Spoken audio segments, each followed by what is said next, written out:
with Miss Utari. Are you ready to learn something new with me? Ready? Alright, this is our topic for today.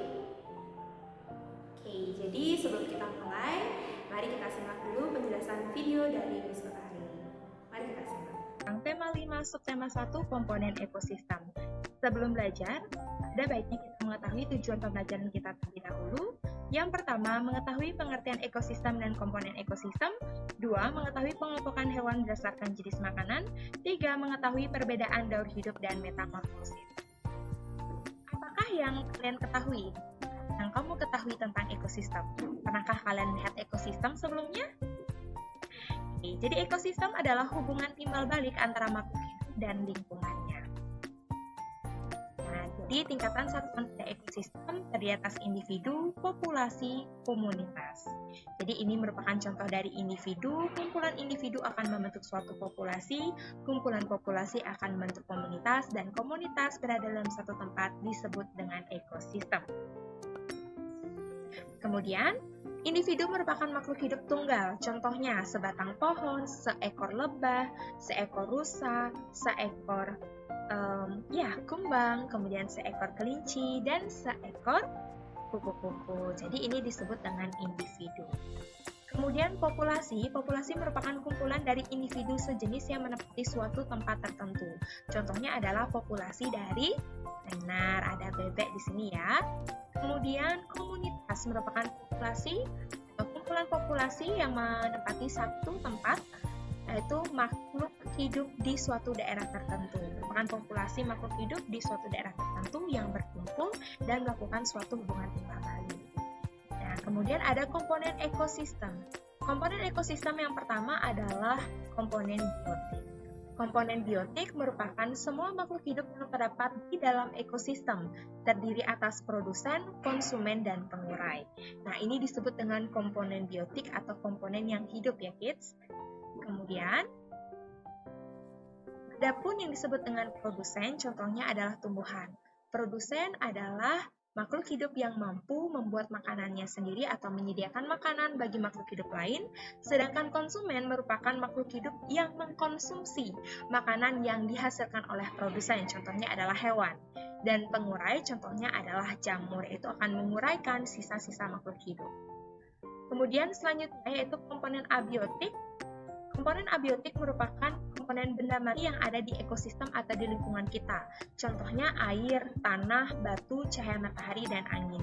Semua ini merupakan komponen abiotik yang ada di sekitar kalian. Oke. Kemudian selanjutnya pengelompokan hewan berdasarkan jenis makanan. Nah, pasti kalian sudah tahu kelompok-kelompok hewan apa saja yang bisa memakan tumbuhan, memakan hewan lain, ataupun memakan segalanya. Yang pertama, herbivore merupakan kelompok hewan pemakan tumbuhan. Ciri-cirinya yaitu susunan gigi terdiri atas gigi seri untuk memotong dan gigi geraham untuk mengunyah. Ini merupakan kelompok herbivore. Ya, contohnya adalah kelinci.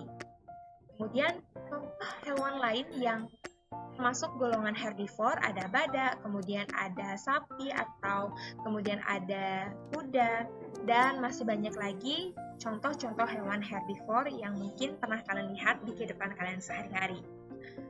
Kemudian selanjutnya adalah karnivore, yaitu hewan pemakan daging. Ciri-cirinya adalah susunan gigi terdiri atas gigi taring untuk mencabik dan merobek daging. Contohnya adalah singa di sini. Kemudian ini merupakan contoh hewan karnivora atau karnivor yang lain seperti serigala, ada harimau, buaya, ular, kemudian ada hiu, kemudian ada paus baka.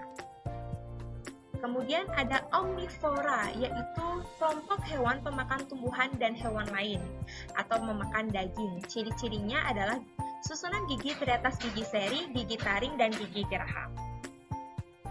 Kemudian insektivora adalah hewan pemakan serangga, ciri-cirinya memiliki lidah yang panjang dan lengket, contohnya adalah katak ataupun kodok.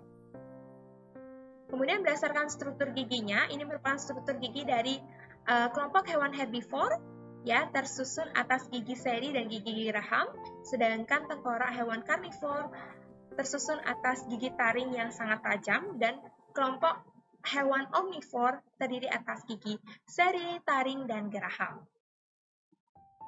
Kemudian perbedaan daur hidup dan metamorfosis. Sebelumnya di kelas 4 kalian sudah belajar mengenai daur hidup dan metamorfosis. Daur hidup adalah suatu proses yang dialami dari awal pertama organisme itu hidup kemudian tumbuh. Jadi di sini ada perubahan ukuran tubuh dan berkembang menjadi organisme yang dewasa. Contohnya adalah ayam. Ketika ayam bertelur, telurnya akan menetas, kemudian dia akan menetas menjadi itik. Kemudian anak ayam ini atau itik ini akan berkembang menjadi ayam yang sudah dewasa. Dari bentuknya tidak mengalami perubahan bentuk, hanya saja perubahan ukuran yang bertambah. Kemudian metamorfosis merupakan perubahan bentuk tubuh pada makhluk hidup atau organisme, di mana metamorfosis itu ada dua jenis, yaitu metamorfosis sempurna. Terdapat perbedaan bentuk tubuh saat lahir hingga dewasa, atau saat menetas hingga dewasa, mengalami tahap pupa atau kepompong dari atas 4 tahap atau fase, yaitu telur, larva, pupa, dan imago. Seperti contohnya di sini adalah nyamuk. Jadi ketika telurnya menetas berubah menjadi jentik, kemudian berkembang menjadi pupa dan berkembang menjadi hewan yang dewasa. Di sini bisa kalian lihat terdapat perubahan bentuk pada hewan tersebut. Kemudian metamorfosis tidak sempurna memiliki bentuk yang sama dari lahir atau menetas hingga dewasa. Mengalami tahap nimfa terdapat 3 fase, yaitu telur, nimfa, dan imago. Jadi di sini dia tidak mengalami tahap pupa, kids. Oke.